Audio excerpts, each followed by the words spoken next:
Hello and welcome to the Deep Dive. I'm Hannah Mullaney, Client Solutions Director at Saville Assessment, and each episode I'll be joined by an industry expert to discuss the hottest topics in assessment today. Let's dive in.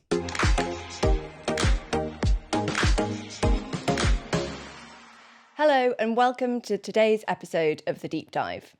We're going to be talking about the challenges of using assessment within organisations.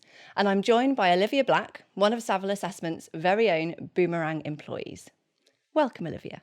Thank you. Olivia, you've recently joined us as Associate Director, having spent a number of years in industry. I wonder if you could set the scene for us by just talking a little bit about your career to date. Sure. And I will try and keep this brief. But I started my business psychology career, I guess I'd say, working for Saville Assessment, or Saville Consulting as it was back then, and was part of the first kind of proper trainee scheme that they did, the programme, back when Professor Peter Saville was still a huge part of the organisation. So I was very kind of lucky to kind of work under him. And worked for Saville for about 8 years, always in the consultancy space. So working with clients to design assessment solutions, train on assessments, and general support with clients with assessment usage globally. I was then really keen to get some in-house experience. So then made the move to go and work for Emirates Group, and had the opportunity there to move out to Dubai and became part of the talent identification team there. And we're essentially a team of in-house psychologists and focus on all things related to assessment. So my role involved a lot of kind of profiling of potential senior leaders coming into the organisation and advising on their potential suitability for roles, but also then designing assessment solutions and building out the framework that we were implementing there. And then decided to move back to the UK. So after being there for over 2 years, moved back to the UK and secured a role with Deutsche Bank as the global head of assessment, and had been working there for about 2.5 years, building out the assessment strategy predominantly for all things related to recruitment. So all what we're going to do around recruitment and how we assess and bring people into the organisation. And a lot of my work at that time also focused on starting to build that out and implement it for early careers, where they have a huge early careers global programme. So kind of building out this new assessment solution around the world. But then started to miss Saville and that kind of consultancy space. So an opportunity came up even to come back, and here I am back at Saville as an associate director. And we are oh so delighted to have you. So lots of experience, super varied, all really interesting. And I guess you've now sat on both sides of the fence. So you've sat on the consultancy side, you've sat on the in-house side. So with all of that experience that you've had, what would you say were the biggest challenges from an assessment perspective facing organisations today? Yes, so I think there are a few.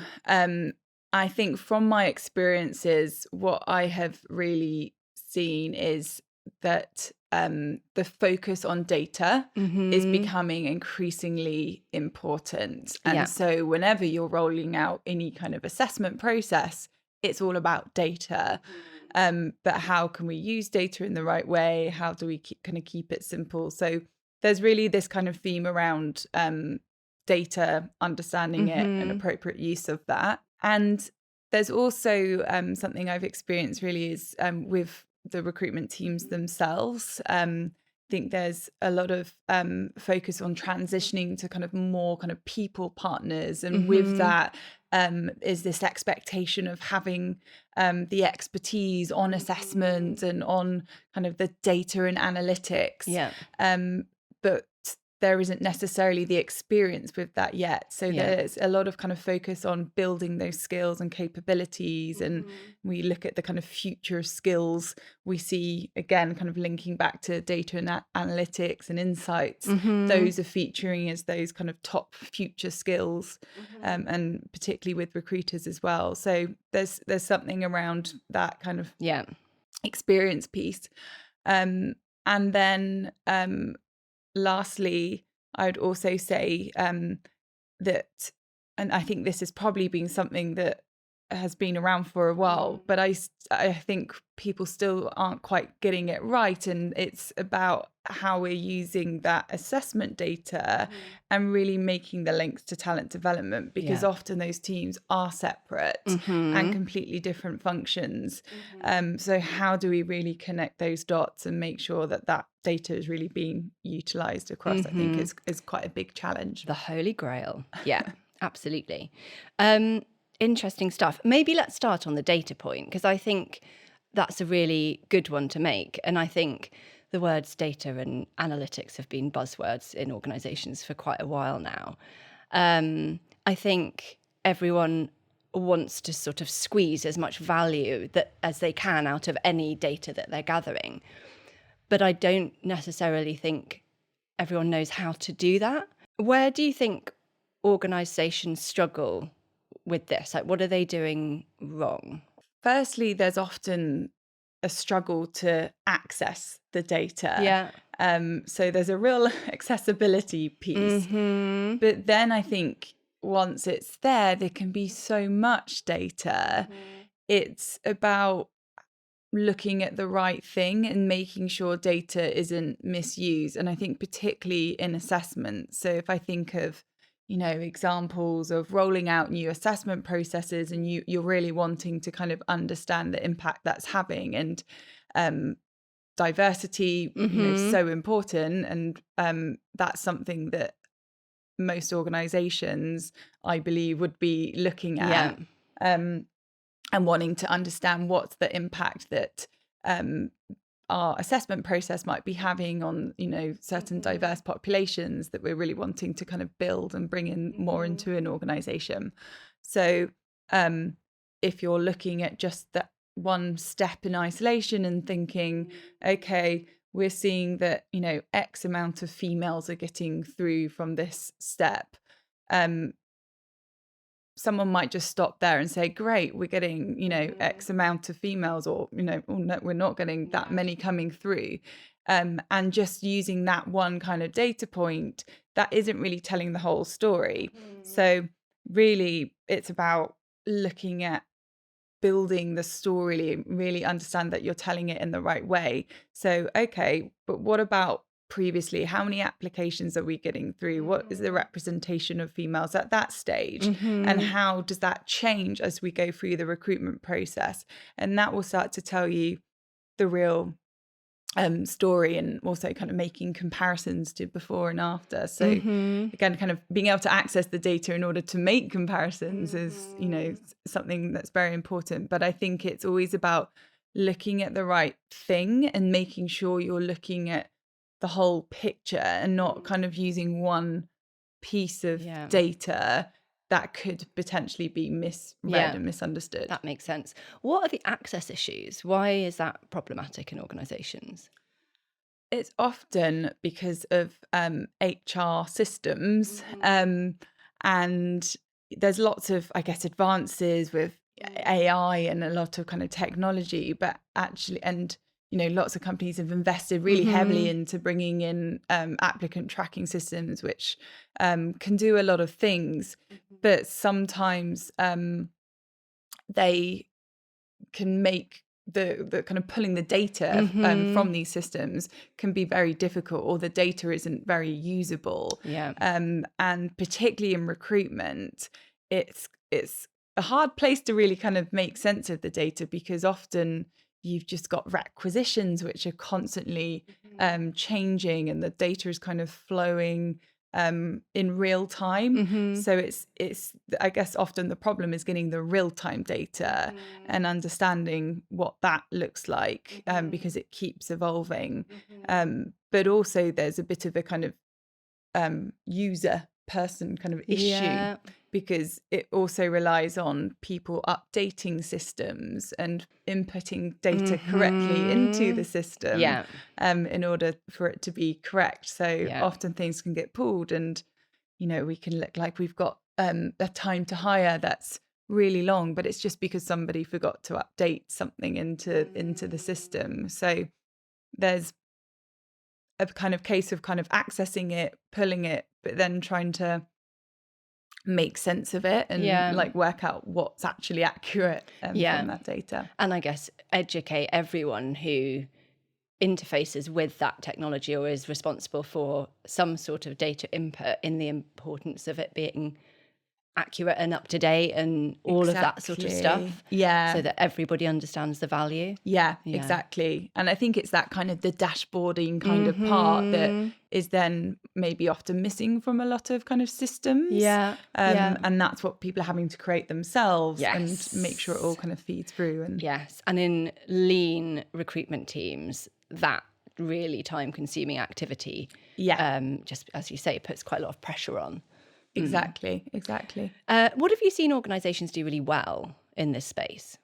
Well, I think it's where they then build in specific teams to do that. So actual kind of analytics specialists who are complete experts in being able to create dashboards and understand the data so they can challenge it correctly. So I've seen that work really nicely, and then it's starting to make the data a lot more accessible, but also making it visible to a much broader audience. So not just having it contained within, a recruitment team, but having it kind of shared across the business, because line managers are the ones who often want to know what's going on, what's happening with my role, and how many candidates do I have, where are they up to in the process. So being able to kind of cut out all those kind of middle to and fro's and just being able to access the data themselves is a huge kind of progression and really helps. So I see that work really nicely when organizations have implemented kind of hiring manager dashboards and things like that. Yeah, so you're kind of using those analytics to help with stakeholder management and kind of information flow. Yeah, exactly. Yeah. And I guess from an assessment perspective, bringing that in kind of more specifically, then I guess really it is where you do kind of bring in someone with our background, having that kind of business psychology background, just to help ensure that you're looking at data in the right way, and with an assessment process, really making sure you're looking at the right type of data for that process. So if it's for early careers or, a volume hiring process, do we want to look at lots and lots of different scores and try and make sense of lots of different scores to make decisions, or do we want something simple that is giving us a kind of one output that we can make a decision on that we know is right? Whereas actually, would that work for a leadership position? No, we probably want all those data points to really delve and probe and understand. So it's kind of designing your data outputs in the right way. Yeah, that absolutely makes sense. And I think something you mentioned earlier was around the need for simplicity. And I guess that probably links to some of what you've been saying there. Do you think organizations overcomplicate it? I think they can, and are at risk of doing that. And I think that's where it can help having an occupational psychologist kind of make sense of that data and tell that story. And actually what was some really nice kind of pieces of work I've done in the past, when trying to support a certain team who are going through a big transformation, kind of technology. I think it was a few years ago where lots of technology teams were going through transformations, transitioning to agile ways of working, and the focus was on a very different style of leader. So kind of supporting with helping to make decisions around teams who they're retaining, new individuals coming in, what really helped was having an approach that would allow us to look at different approaches to the team. So after understanding each and every individual profile, there's a lot of data there, and each person kind of has things they're going to bring and things that they might struggle with to a team. But what was an additional data point that was so useful to look at was then the group. So having using the kind of Saville group overview. Nice plug. But it really did help because we were able then to plot, see what everyone looked like and have everyone plotted in one overview to understand, okay, if we put this person in the role along with these people, what does our team look like? What are we missing? Have we got a lot of people all focusing on one piece? I think probably at the time it was all about pioneering, and actually, are we missing some of the professional? What's the risk if we do that? Okay, let's take this person out. Let's put this person in. What does the makeup look like then? So it just helped to give that different perspective, which was so valuable in helping that team make really important people decisions. Yeah.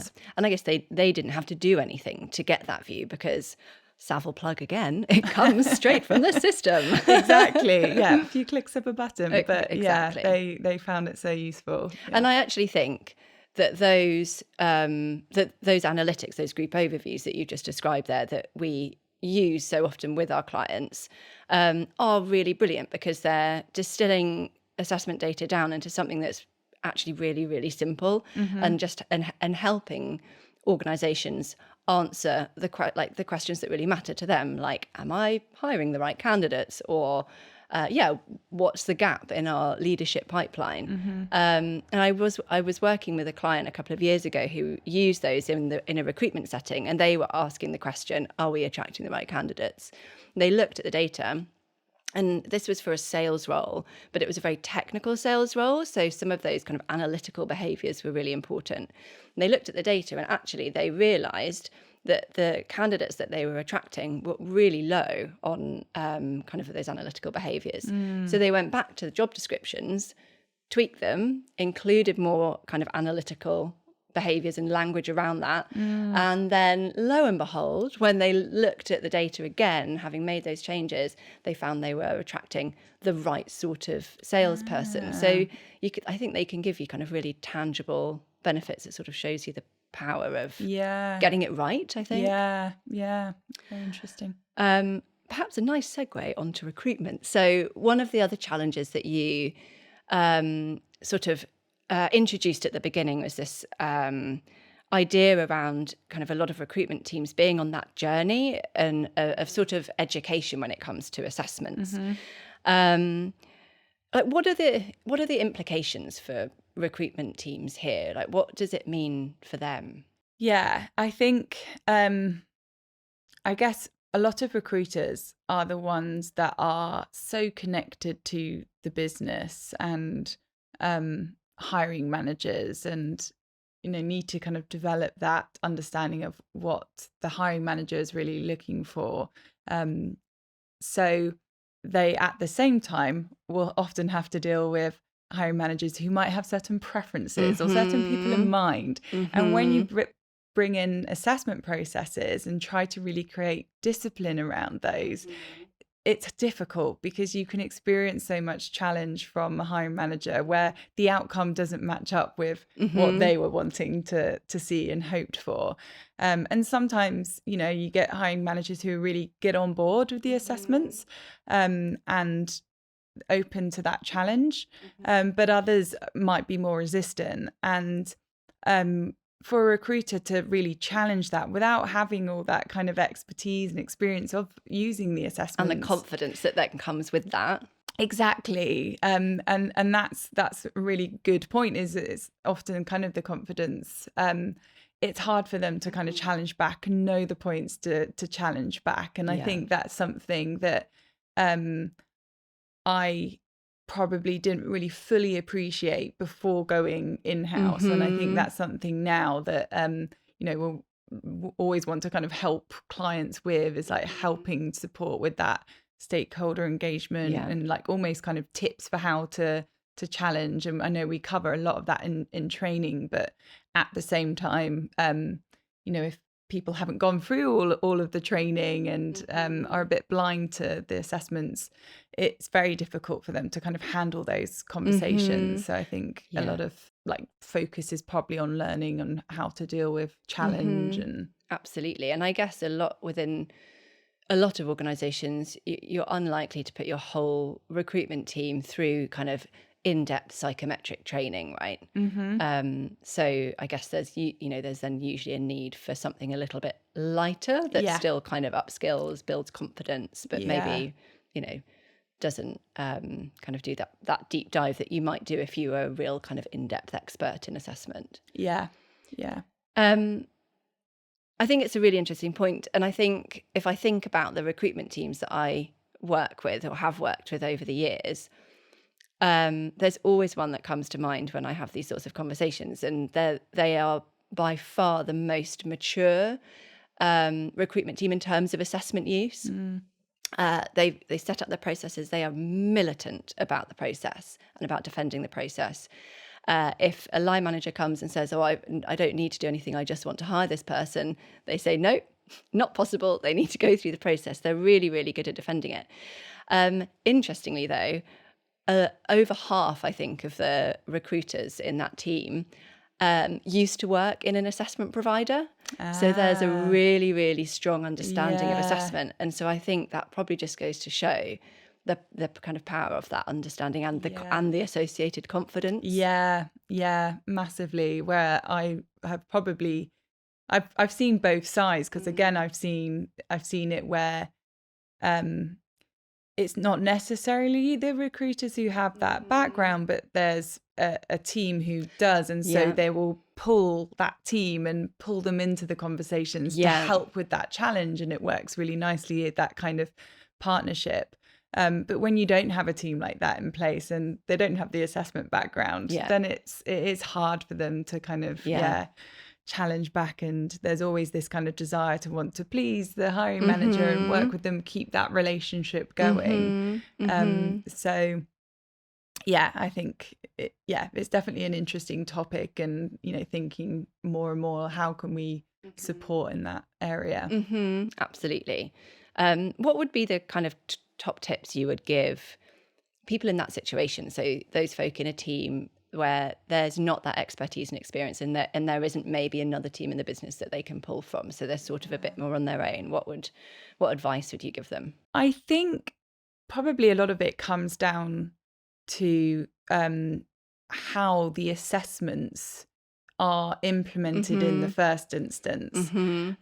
So if you're an organization who doesn't have any kind of set assessments in place right now, and you're about to go on that journey, I think I would really highly recommend to have certain individuals from the business be part of those discussions and decisions around assessment providers, so that there's people involved and almost like advocates and sponsors from the business, so they can really kind of support to kind of build engagement and I guess credibility for the tools.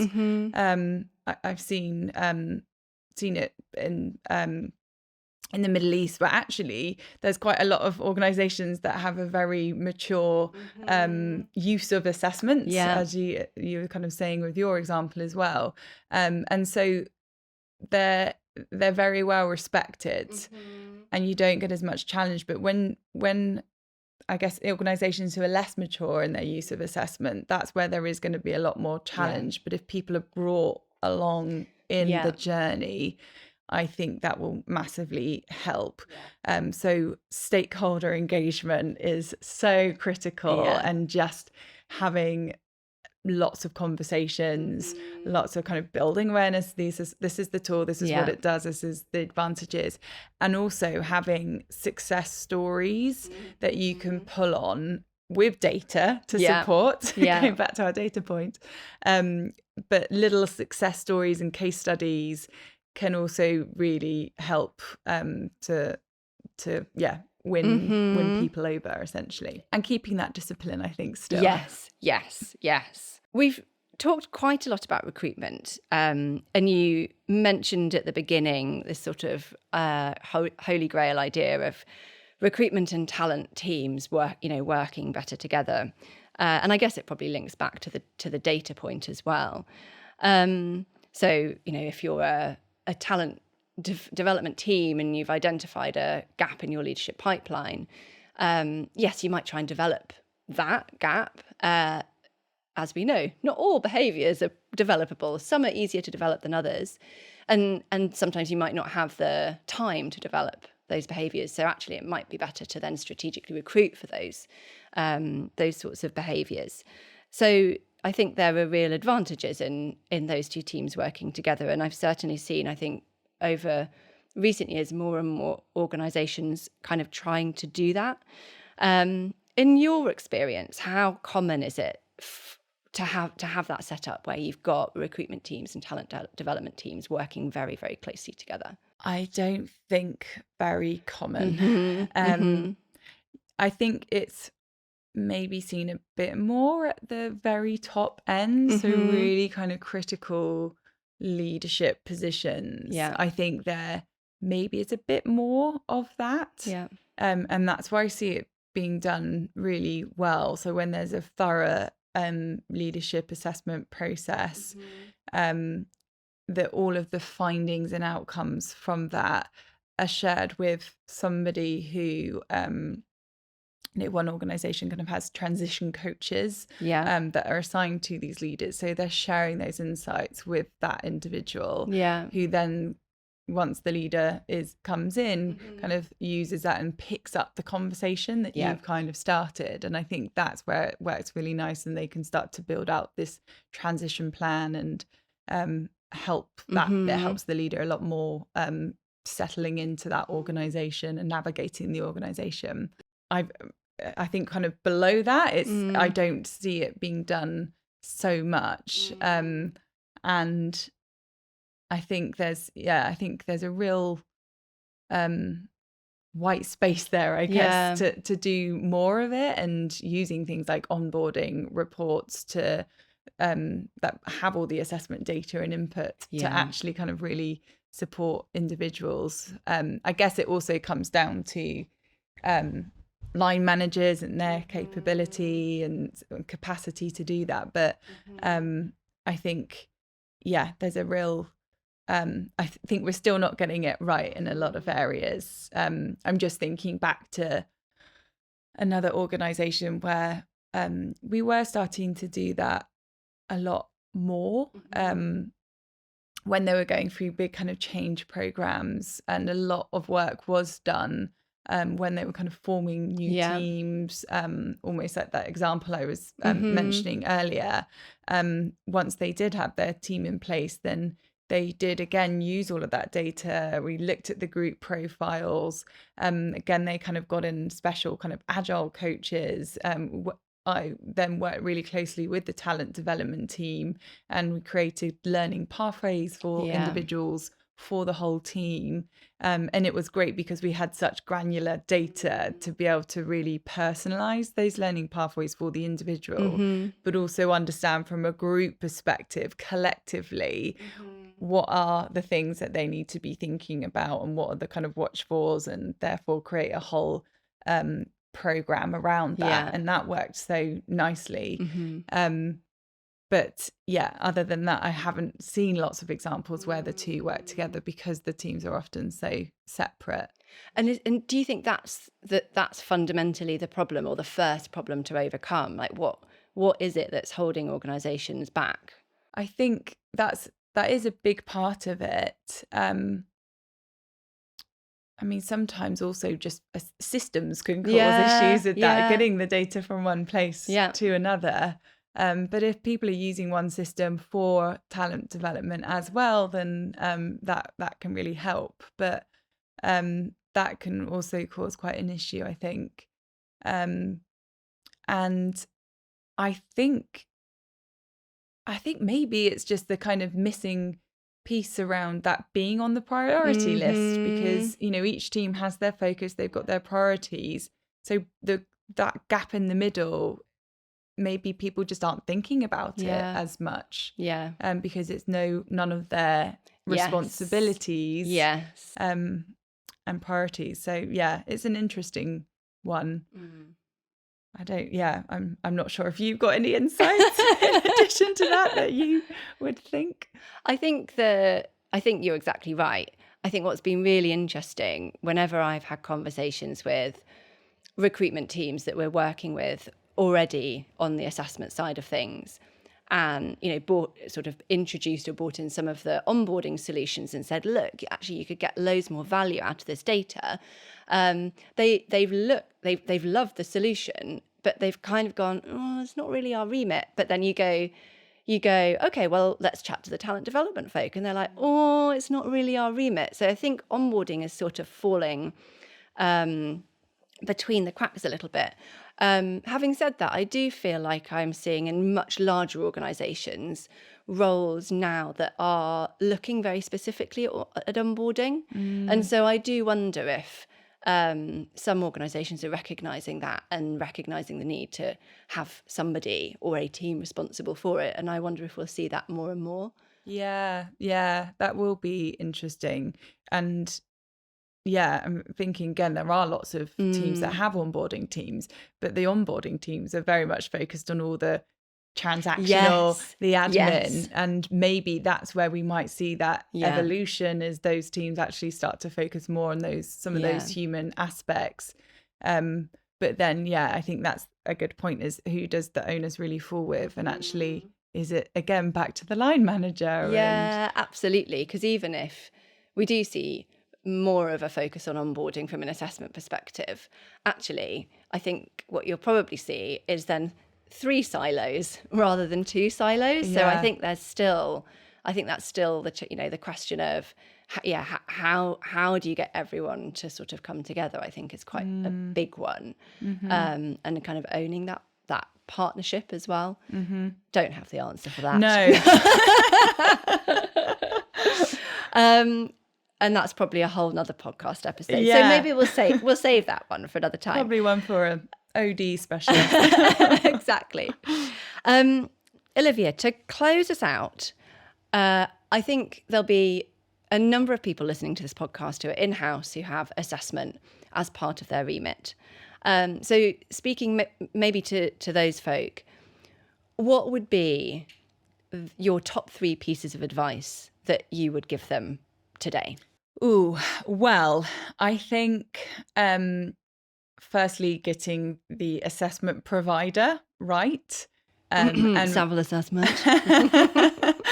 And I'm not saying that as a plug for Saville. I think it is like a really true, obviously great, yes, plug for Saville. But it is a really good point. And having, worked with tools that aren't Saville tools, I think it's so important to get the provider right and the assessment solution right, and to really think through that framework and ensure that you're getting the right technical advice from your provider, and that they can support, and they're credible in what they're talking about, and know their stuff. So I really would say that is a big thing, and can really help if you've got those right things in place.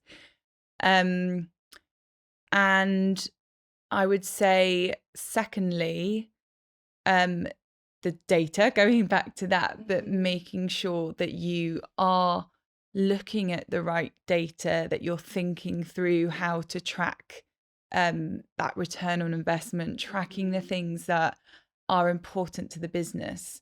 And that kind of links to my third point, which I'll come to. But if you know what challenges the business are likely to have to any assessment, measure those things. So diversity is so important. Make sure you're measuring that, and anything else that the business are going to want to know about.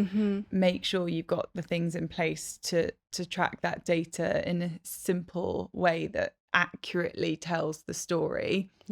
And work with any analytics teams to help. I've done that in the past, and it's so beneficial to work with individuals like that, because they really do present data in a way that makes it really clear to the business. So work with those teams. They're great. And then thirdly, the stakeholder management. So don't underestimate change and the impact that it can have on people and people's reactions to it. Something that you think might be simple, and for you can clearly see the benefits. Others don't. And I think I really feel and have experienced that recruitment and assessment is actually something that a lot of people feel they're experts at in the business, and will really kind of try and show you their experience. You know, they've been doing it for X amount of years, interviewing people. And so I think it's, unfortunately for people who are experts in that world, it's almost like an area where we have to kind of really show that actually there's a lot of science out there, and there's a lot more to it than interviewing people, but to do that in a way that isn't just challenging back at them, but just helping to show that we're all working towards the right outcome, and we're all kind of working together. And I'll just explain to you some of the research points and, you know, information that's going to help them kind of win them over slowly. But I think, don't underestimate that impact it can have on people, and bring them along the journey. So engage with all the stakeholders, really think through all your key stakeholder players, work with your kind of HR business partners. If you get them on board, they can really help to get the business on board as well. So really kind of work with as many people as you can, and almost kind of over communicate is the better approach than under communicate. Olivia, it's been an absolute pleasure and quite a hoot. The bloopers reel has got a lot from us today. It really has. Thank you so much for joining us. Thank you, Hannah. It's been a pleasure.